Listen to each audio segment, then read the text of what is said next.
오늘 우리가 함께 볼 하나님의 말씀 구약성경 시편 73편 1절부터 3절까지입니다.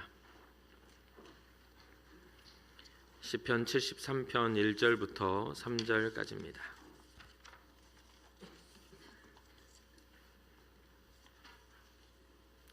우리 한 목소리로 합독하도록 하겠습니다.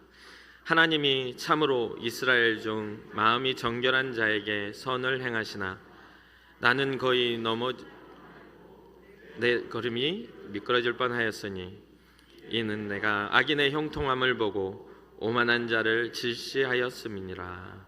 아멘. 아멘. 할렐루야. 오늘도 여러분 삶의 시간을 구별하고 또 하나님을 향한 마음을 구별하고 여러분들의 삶을 이 성전으로 발걸음을 옮기신 여러분들 축복합니다. 하나님의 놀라운 은혜가 여러분들 삶에 가득 넘쳐나기를 주님의 이름으로 축복합니다. 오늘 우리가 잘 알다시피, 우리 모두가 잘 알다시피 착한 사람보다는 좀 나쁜 사람들이 잘 사는 시대에 살고 있습니다. 오히려 착한 사람은 손해를 좀 많이 보고 거짓말을 하고 또 나쁘게 행동하는 사람들은 그 착한 사람들 위에 군림하면서 여러 이득을 취하며 오히려 그렇게 사는 것이 자신들의 특권인 것 마냥 이렇게 살아가는 시대, 그런 경우를 많이 보게 됩니다. 그렇다고 그게 다 일반적인 것은 아니죠.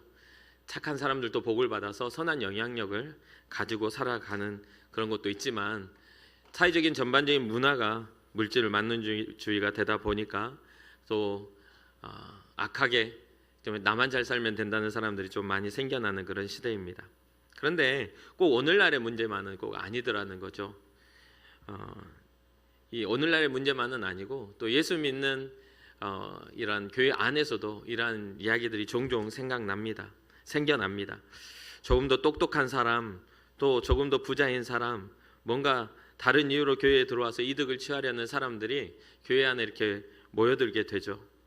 이런 것들을 교회가 막지는 않습니다. 왜냐하면 교회는 죄인들이 나와서 구원을 받는 자리이기 때문에 그렇습니다. 그렇다면 우리에게 무엇이 이 부분들에서 우리에게 주는 그런 교훈들이 어떻게 자리 잡아야 되겠습니까? 교회 안에 여러 가지 문제들이 이렇게 일어나고 또 이런 일들이 왜 일어나는 것인가라고 살펴보았더니 기독교의 본질적인 부분들이 교회 안에 자리 잡지 않고 또 교회 안에서 인정받는 사람들이 기독교 본질을 깨닫지 못한 사람들이 인정을 받다 보니까 이러한 문제들이 생겨나죠. 그러면 어떻게 이 문제들을 해결할 수 있을까요? 너무나 자연스럽습니다. 기독교의 본질을 깨달은 사람들이 많아지면 교회의 이러한 문제도 자연스럽게 회복되고 은혜 안에 교회가 세워져 가는 줄 믿으시기 바랍니다. 오늘 본문에서도 오늘 현대의 어떤 상황 속에서만 이러한 일이 일어나는 것이 아니라 과거에도 아주 오히려 고대의 신앙생활이 자리 잡아가는 그런 과거에도 이러한 문제들이 있었음을 보여줍니다. 오늘 시편의 저자 73편의 저자 아삽의 시를 보면 이러한 문제들에 대해서 이야기하고 있죠. 아삽의 이름의 뜻은 모으는 자라는 그런 뜻을 가지고 있습니다. 이 아삽이라는 인물은 다윗과 솔로몬 시대의 찬양 봉사자죠. 합창단의 악장이고 레위인 헤만의 오른쪽에서 찬양을 담당했던 사람입니다. 또한 그는 언약궤 앞에서 제금을 켜는 자로서 시편을 12편이나 작시할 만큼 굉장한 그런 사람입니다.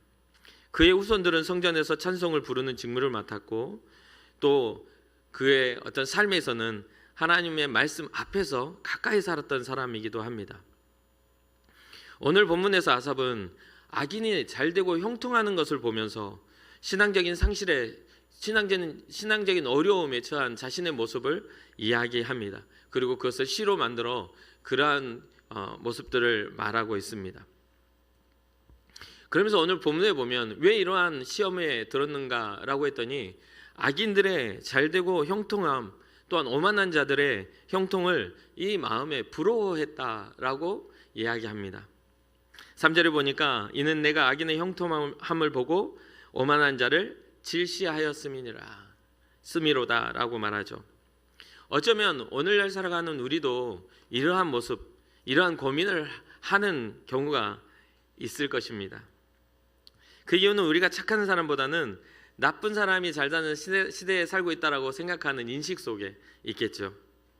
정직하게 행동하면 손해를 보고 오히려 좀 더 큰 소리 치고 거짓되고 악하게 행동하면 그 사람들에게 이득을 취한다라는 그러한 생각들을 갖기 때문입니다.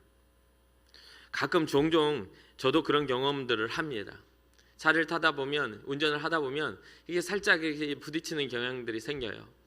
뭐 자주 있지 않고 인생에 한두 번 정도 있는 일이지만 그렇게 했을 때 아주 살짝 부딪혔음에도 불구하고 아주 껍질까지 다 가려는 그런 속셈을 가진 사람들이 있어요.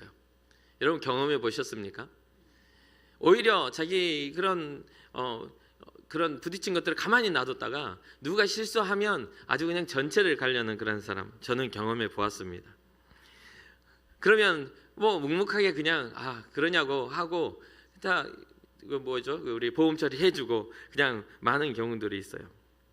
어느 날은 제가 영화를 보러 가고 그 영화 극장에 있는 그 주차장에 세워놨는데 누군가가 영화를 보고 있는데 전화가 왔어요.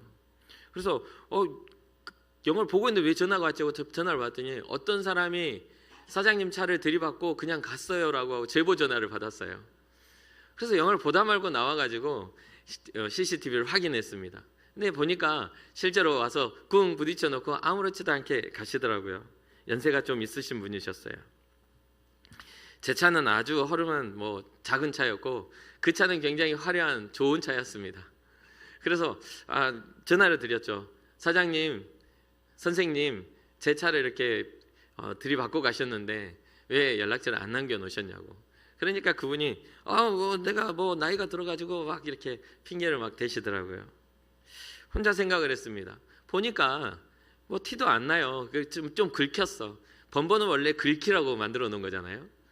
예, 번번은 약간 이거 부딪혔을 때 다치지 말라고 번번을 만들어 놓은 겁니다. 그래서 그거 보니까 그래요. 100% 그쪽이 잘못을 했지만 게다가 연락도 않고 간 것 때문에 더 큰 잘못이 있지만 제가 그랬습니다. 이거는 그냥 별거 아닌 거니까 오늘 평안하게 행복하게 하루를 보내십시오. 그분은 이제 보험 처리하라고 이렇게 말씀을 했는데 그냥 즐거운 시간 되시라고 이야기를 했습니다. 그러면 보통 사람들은 그래 고맙다고 할 텐데 뚝 끊으시더라고요. 선한 일을 하고도 기분이 굉장히 좀 안 좋았습니다. 뭡니까? 그런 어떤 과정들이 그냥 나만 잘 살면 되지 하는 그런 생각들이 좀 있었겠죠. 그러나 정직한 행동을 하고 정직한 좀 더 선대하는 마음을 가진 저는 손해보았다 생각하지 않았고 오히려 앞으로도 이런 부분들에서 좀 이렇게 잘 해야지라는 생각을 좀 했습니다. 어떻습니까? 여러분 손해본 겁니까? 별거 아닙니다. 별일 아닌 거고요. 누군가 사람이 다친 것도 아니고 누군가가 상한 것도 아니죠. 그렇게 보았으면 또 제 마음속에서는 하나님 앞에 좀 떳떳한 마음이 있었어요. 내가 목사인데 내가 좀 선한 걸 하고 후회해서는 되나 라고 생각을 했습니다. 그런데요, 어느 한편으로는 뚝 끊어진 그 전화 소리에 좀 마음이 상했어요. 좀 더 세게 부를 걸, 그런 생각도 좀 있었습니다. 그런데 오늘 본문에 보니까 아삽도 비슷한 마음을 가졌던 것 같아요.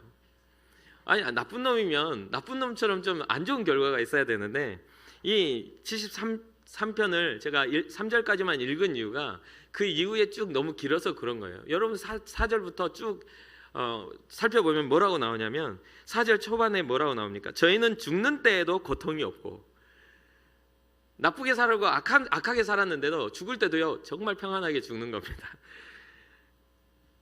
삶에 있어서 복 중에 하나는 평안한 죽음입니다. 제가 봤을 땐 그래요.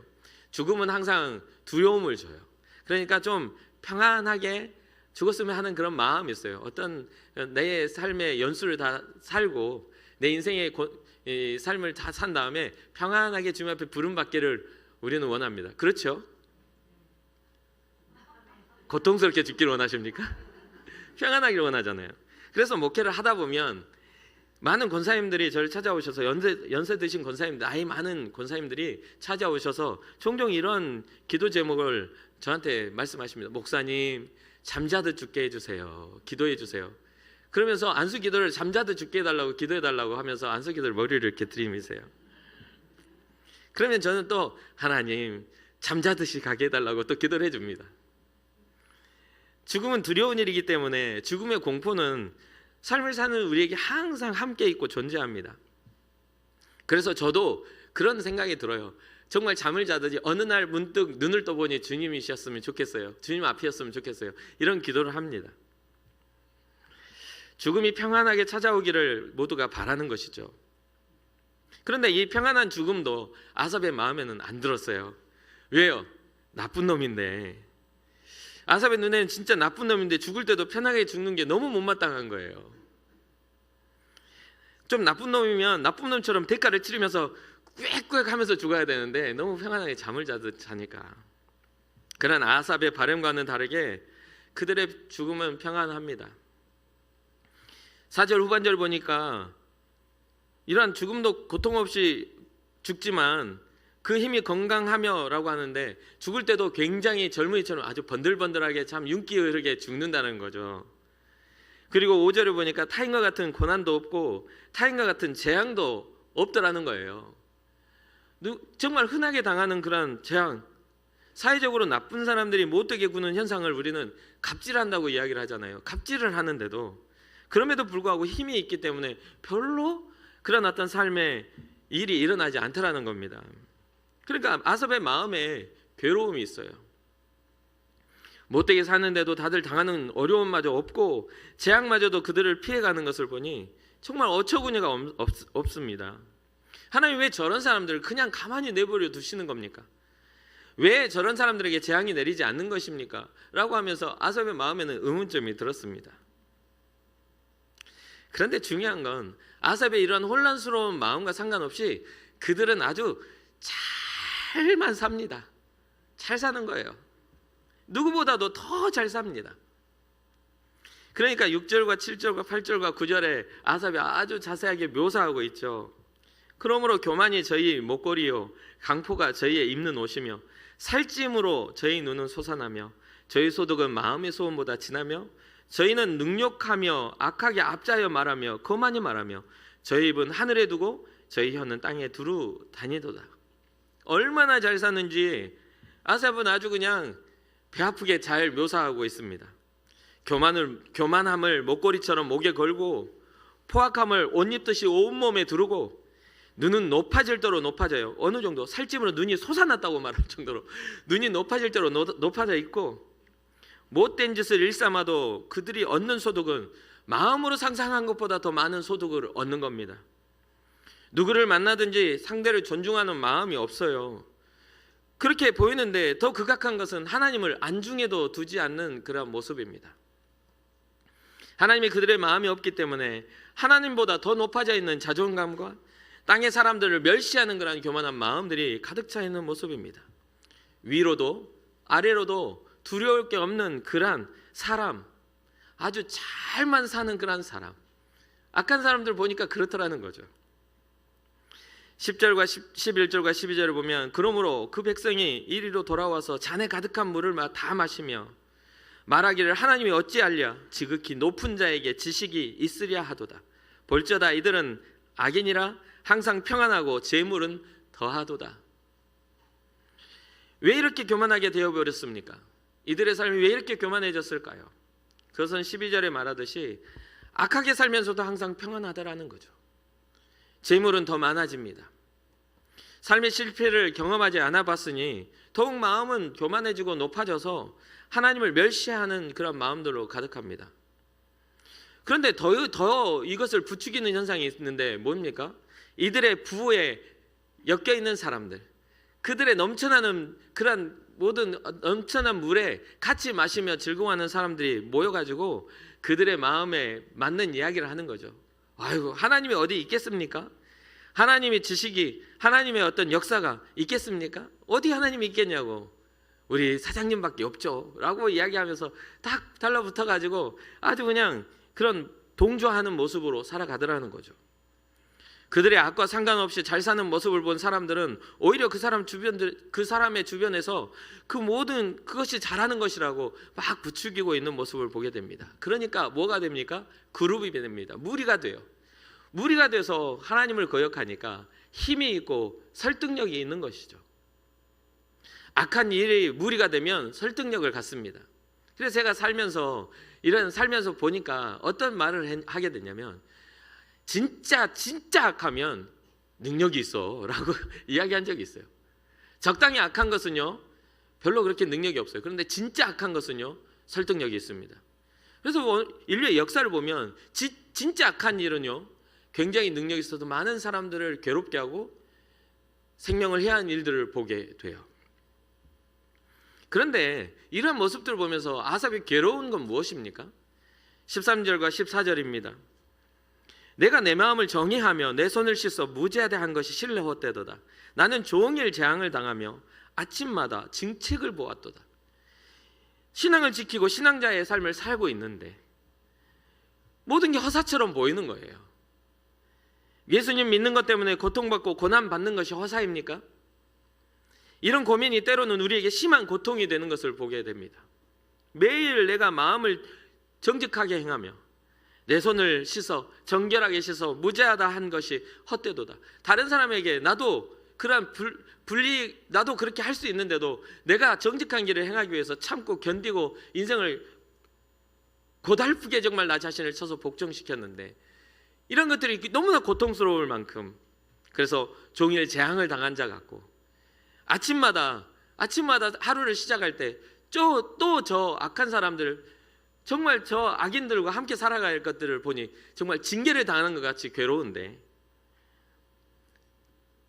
그럴 만큼 이렇게 정직한 길을 사는 게 힘들었다 이거예요.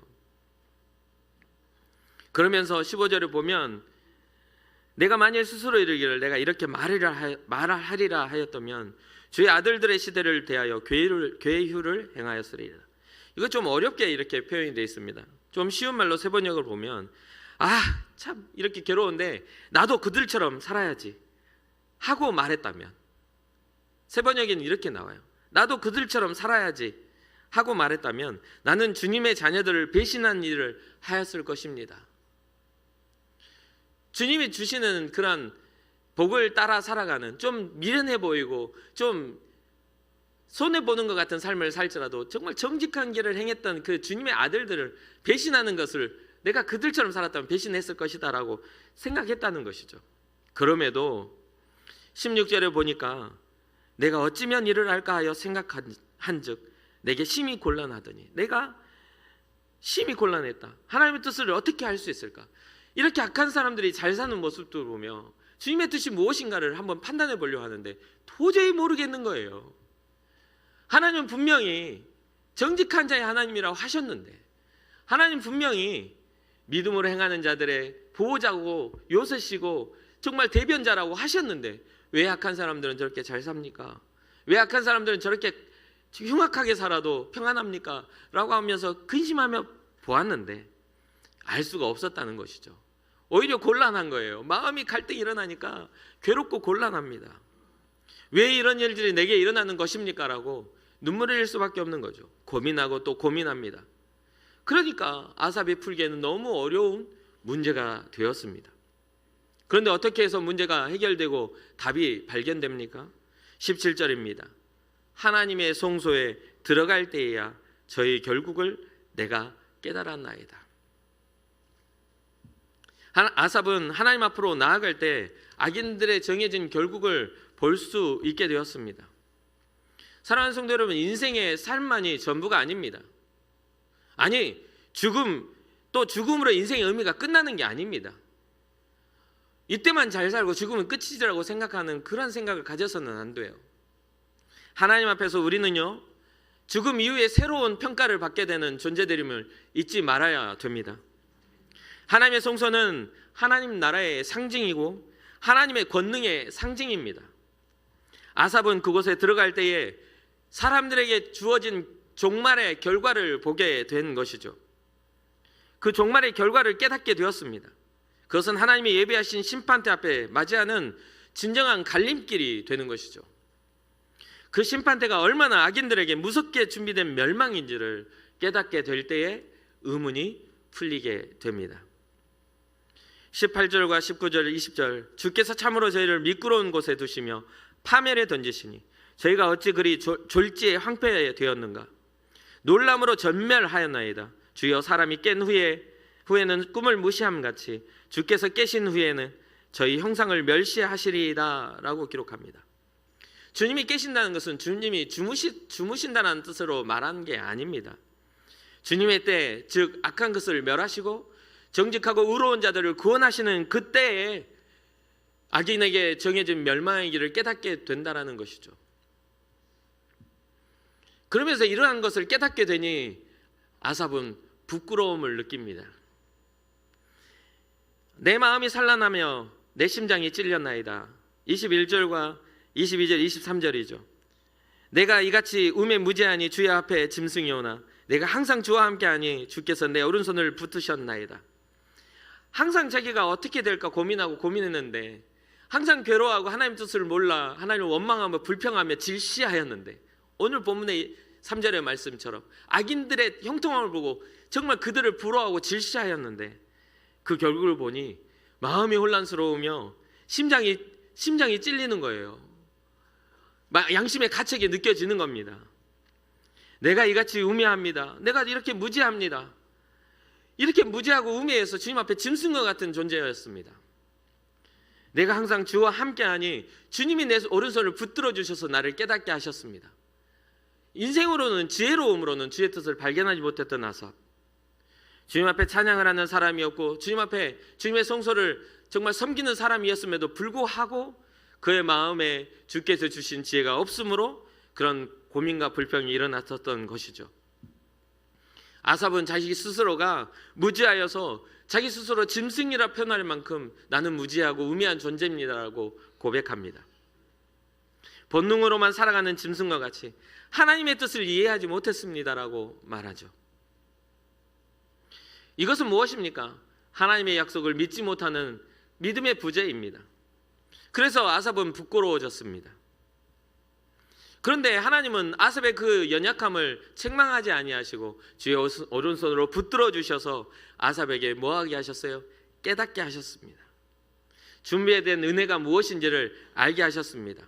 하나님의 공의를 따라가고 정직한 길을 행하는 사람들에게 주어지는 복이 무엇인지를 깨닫게 하셨습니다.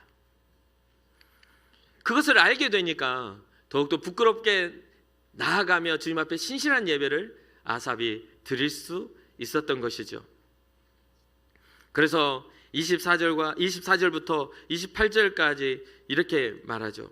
주의 교훈으로 나를 인도하시고 후에는 영광으로 나를 영접하시리니 하늘에서는 주 외에 누가 내게 있으리요 땅에서는 주밖에 나의 사모할 자가 없나이다. 내 육체와 마음은 쇠잔하나 하나님은 내 마음의 반석이시요 영원한 분계시시라.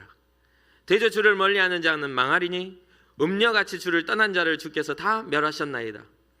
하나님께 가까이함이 내게 복이라. 내가 주 여호와를 나의 피난처로 삼아 주의 모든 행사를 전파하리이다. 아멘. 하나님의 뜻을 다 이해한다는 것은 참 불가능한 일이죠. 어찌 창조주의 뜻을 피조물이 다 이해할 수가 있겠습니까?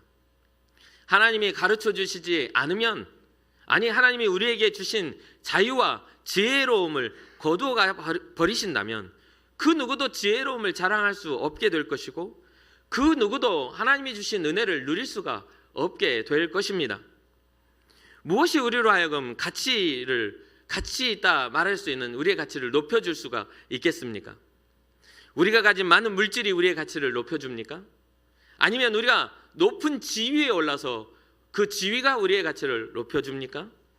아니면 아삽이 고민했던 것처럼 그 사람, 우리 삶에 누군가가 우리를 추종하고 높여주고 너 잘했다, 너는 귀하다, 너는 높은 사람이야 라고 해서 우리의 가치가 높아집니까? 우리가 잘 알다시피 세상에서는 우리 자신을 스스로 세우라고 하면서 자기 자신을 사랑하라고 말합니다. 그리고 너는 괜찮아, 너는 훌륭해, 너는 존귀한 사람이야, 너는 굉장히 가치가 있어 라고 말하면서 자기 스스로의 가치를 높이라고 말합니다. 왜 그런 현상이 일어날까요? 그만큼 우리에게는 우리 자신이 낮아질 수밖에 없는 우리의 연약함이 있기 때문이겠죠. 그럼 많은 물질이 우리의 가치를 높여주거나 많은 어떤 지식이 우리의 가치를 높이거나 높은 지위가 높여줍니까? 아니요. 성경은 말합니다. 하나님이 우리의 가치를 높여주시는 분임을 말씀해 주고 있어요. 하나님의 선택에 의하여 우리는 구원의 대상이 되었습니다. 여러분들이 선택해서 이 자리에 나와 여러분들이 구원을 성취하는 것처럼 보이지만 아니요. 하나님이 우리를 구원하시지 않으면 우리는 구원받을 자가 될 수가 없습니다. 하나님이 우리를 예수 그리스도로 인하여 하나님의 자녀로 부르시고 우리가 하나님 앞에 예수 그리스도로 인하여 아버지라 부를 수 있는 권세가 주어졌음을 잊지 말아야 됩니다. 선과 후가 달라지면 안 돼요. 똑같은 결론인 것 같으나 전혀 다른 말이 되고 말아요. 우리는 주님의 역사와 그 사랑과 은혜를 통해서 우리가 하나님을 아버지라 부를 수 있다는 것을 잊지 말아야 되겠습니다. 우리의 가치를 높여주는 것은요, 많은 지위가 아니고 물질이 아닙니다. 우리의 가치는 하나님을 아버지라 부를 때에 우리의 존재 가치가 높아지는 거예요. 온 우주 만물의 창조주이시며 모든 생명과 모든 존재하는 것의 근본이 되신 하나님의 자녀가 되는 것만큼 더 놀라운 권세는 없습니다. 사랑하는 성도 여러분, 여러분들의 삶 속에서 그 어떠한 가치보다도 하나님의 자녀가 되는 가치가 우선되기를 주님의 이름으로 축복합니다. 하나님의 자녀로서의 물질을 다스리고 하나님의 자녀로서의 여러분들의 지위를 만끽하시기를 주님의 이름으로 축복합니다. 물질이 죄가 되는 게 아닙니다. 높은 지위가 죄가 되는 게 아니에요. 하나님을 잃어버린 것이 죄가 되는 것입니다. 하나님을 잃어버린 그러한 삶과 하나님보다 더 소중하게 여겨지는 그런 여러분들의 보물이 우리에게 죄가 되는 것이에요. 하나님보다 더 앞선 가치를 두는 일이 그 어떤 것이라도 있어서는 안 됩니다. 하나님의 구원은 그 세상의 어떤 것보다도 더 중요합니다. 그런 것을 깨달아 아는 아삽의 결론이 무엇입니까? 오늘 본문의 마지막 절이죠. 하나님께 가까이함이 내게 복이라. 내가 주 여호와를 나의 피난처로 삼아 주의 모든 행사를 전파하리이다. 할렐루야. 우리 믿음의 사람들은 이러한 신앙을 가지고 주님 앞에 살아가야 될 줄 믿습니다. 세상의 악인의 형통들에 대한 악인이 왜 형통할까라는 그런 의문은 우리에게 참 필요치 않아요. 세상은 성실한 자가 잘 되는 것으로 이 법칙이 정해져 있어요. 그리고 또한 기회를 얻은 자가 잘 되는 경우도 많아요. 사실 기도하지 않아도 기회를 얻을 수 있고 기도하지 않아도 우리는 잘 될 수가 있습니다. 세상에 잘 되는 사람들의 비율은 믿는 자보다 믿지 않는 사람이 훨씬 높아요. 그렇기 때문에 주님 앞에 나와 여러분들이 복을 구할 때에 삶의 형통의 복을 구하는 것보다 하나님의 자녀된 복을 구하시기를 주님의 이름으로 축복합니다. 수많은 사람이 있어도 하나님을 아버지라 부를 수 있는 권세는 우리들에게 주어진 특권입니다. 사랑하는 성도 여러분, 우리 금곡교회 성도와 우리 모든 믿음의 가정들은 하나님을 아버지라 부를 수 있는 존귀한 자가 되기를 주님의 이름으로 축복합니다. 그래서 우리가 하나님을 가까이함이 내게 복입니다 라고 말할 수 있는, 하나님 제가 주님과 가까이함이 복이에요, 주님 없는 삶을 내가 꿈꾸지 않습니다 라고 말할 수 있는 은혜와 복이 있기를 주님의 이름으로 축복합니다. 혹여나 여러분의 삶에 고난이 오고 여러분들의 삶에 힘겨운 일이 찾아올 때에 모든 것보다 더 근본 되시며 모든 문제보다 더 크신 하나님 앞에 나아와 주님을 피난처로 삼고 모든 주님의 그 놀라운 일들을 세상에 전할 수 있는 믿음의 사람들 되기를 주님의 이름으로 축복합니다.